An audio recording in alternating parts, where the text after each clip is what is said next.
The bitter December wind swept through the cobbled alleys of Philadelphia, carrying with it the sharp bite of impending winter and the heavy shadow of war. It was the year 1776, a time when the fragile dream of American independence hung by a thread no thicker than spider silk. On the surface, the city appeared quiet under a blanket of freshly fallen snow, but beneath its tranquil facade, panic and apprehension pulsed through every street. General Washington's army was in desperate retreat across New Jersey, battered, exhausted, and bleeding out in the freezing cold. In the taverns and quiet parlors, men spoke in hushed, urgent tones, fearing that the Continental cause was drawing its final labored breath before the redcoats marched into the revolutionary capital. Stepping into the dim light of Independence Hall's shadow, Thomas Vance pulled his heavy woolen cloak tight around his shoulders.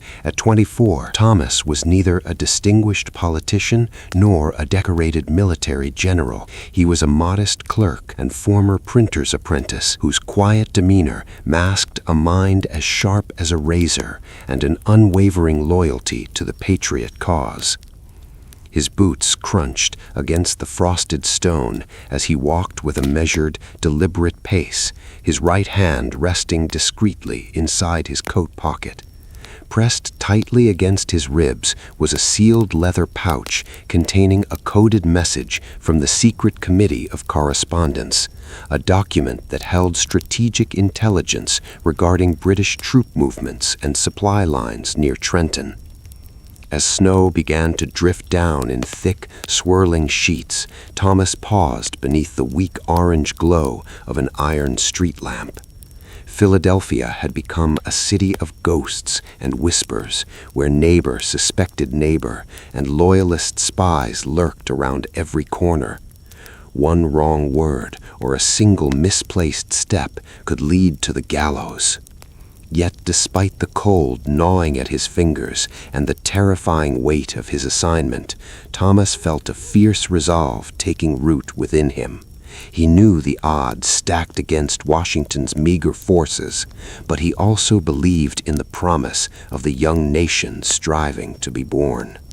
Taking a deep, frosty breath, he slipped down a dark side alley toward the riverfront, knowing that before the sun rose again, he would have to embark on a journey that could either forge the dawn of freedom or doom the revolution forever.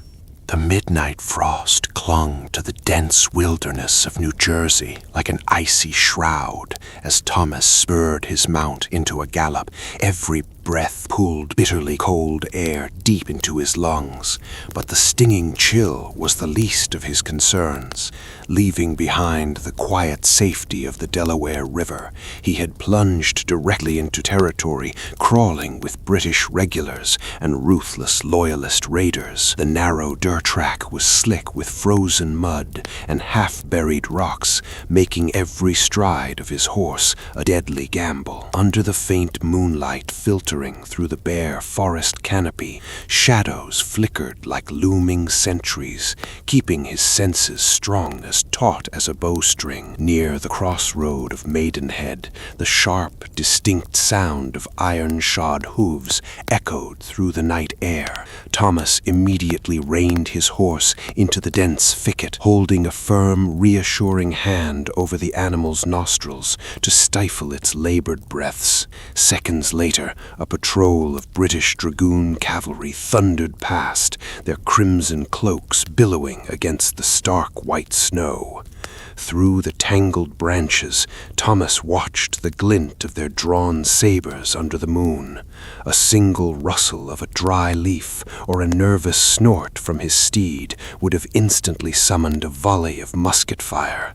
He squeezed his eyes shut, his hand instinctively clutching the sealed leather pouch resting beneath his coat, guarding the secret that could alter the fate of the war. Once the sound of hooves faded into the distance, Thomas guided his horse back onto the trail, refusing to slow down despite the exhausting pace.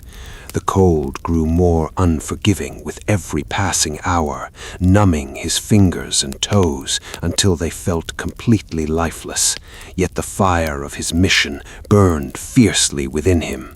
He navigated treacherous ravines, bypassed guarded bridges by wading through half-frozen streams, and outmaneuvered enemy outposts hidden in the hills.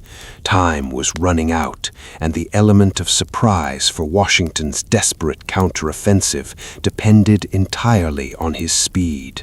Pushing through the biting wind and relentless exhaustion, Thomas rode onward into the deep, dark night, determined to deliver his message before the first rays of dawn broke over the horizon. Exhausted, frozen, and coated in road dust, Thomas finally dismounted near the weathered wooden sign of the Old Sun Tavern on the outskirts of Trenton. The flickering amber light from the tavern windows offered a deceptive promise of warmth, but inside lay a minefield of danger. Hessian mercenaries and loyalist sympathizers routinely frequented the establishment, making every corner a potential trap. Thomas lowered his hat, adjusted his mud-splattered coat, and pushed through the heavy oak door. The heavy air inside reeked of stale ale, tobacco smoke, and roasting meat, punctuated by the loud, booming laughter of Hessian soldiers playing cards near the hearth. Weaving through the crowded room, Thomas made his way toward a quiet, shadowed booth in the back, where a cloaked contact, known to him only as the Weaver, was scheduled to receive his pouch. As prearranged, Thomas set his brass compass on the scarred wooden table. A few moments later, a figure slid into the bench opposite him, but as the stranger leaned forward into the candlelight, Thomas's heart plummeted into a cold abyss. The contact was not an unfamiliar Patriot spy. It was James Sterling, his childhood mentor from Philadelphia, and a man thought to be a dedicated champion of the Continental Congress. "James?" Thomas whispered, his voice trembling with disbelief. James offered a sad, weary smile, revealing the crimson lining hidden beneath his plain coat, the subtle mark of a British intelligence operative. "You were not supposed to be the messenger, Thomas," James murmured softly. "Hand over the pouch. The King's forces already know General Washington plans to cross the Delaware tonight. The war ends here, my boy. Do not waste your young life for a fallen dream." The revelation struck Thomas harder than the winter wind, shattering his trust in an instant. A suffocating silence hung between them as the weight of betrayal threatened to paralyze him. Yet, looking into the eyes of the man who had turned his back on liberty, Thomas felt a sudden fierce clarity forge within his soul. Instead of handing over the pouch, he used his left hand to tip his ale mug over onto the wooden floor, creating an immediate noisy distraction. In the ensuing split second of chaos, Thomas lunged forward, grabbed the vital secret dispatch from inside his tunic, and slipped past his former mentor, disappearing out the tavern's side exit into the blinding snow. Bursting through the tavern exit, Thomas sprinted through the blinding blizzard, his heart hammering against his ribs like a war drum. Betrayal had almost shattered his resolve, but the urgency of his mission propelled him forward with newfound strength. Leaving the shadows of Trenton behind, he rode his weary steed along the icy banks of the Delaware River. The pale gray twilight of dawn began to seep through the winter sky, casting a ghostly illumination over the ice-clogged waters. Just beyond the bend, hidden beneath the towering riverbank, lay the forward encampment of the Continental Army, frozen, exhausted, but steadfastly waiting for the word to march. Stumbling into the command tent, Thomas gasped for air as he saluted the imposing figure standing over a spread of battle maps. General George Washington turned, his stern countenance etched with deep worry. Without a word, Thomas reached inside his coat and presented the leather pouch, now stained with sweat and melted snow. "Sir," Thomas breathed, "the garrison in Trenton remains unaware of your approach, but Loyalist spies are moving. You must strike now." Washington opened the dispatch, scanning the intelligence with sharp, calculating eyes. A rare, resolute smile touched the general's lips as he nodded.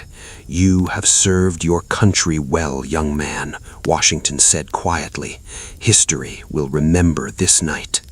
Within hours, the thunder of American artillery echoed across the frozen valley as Washington launched his surprise assault on Trenton. The Hessian garrison, caught off guard and demoralized after Christmas celebrations, was swiftly overwhelmed by the fierce determination of the Patriot forces.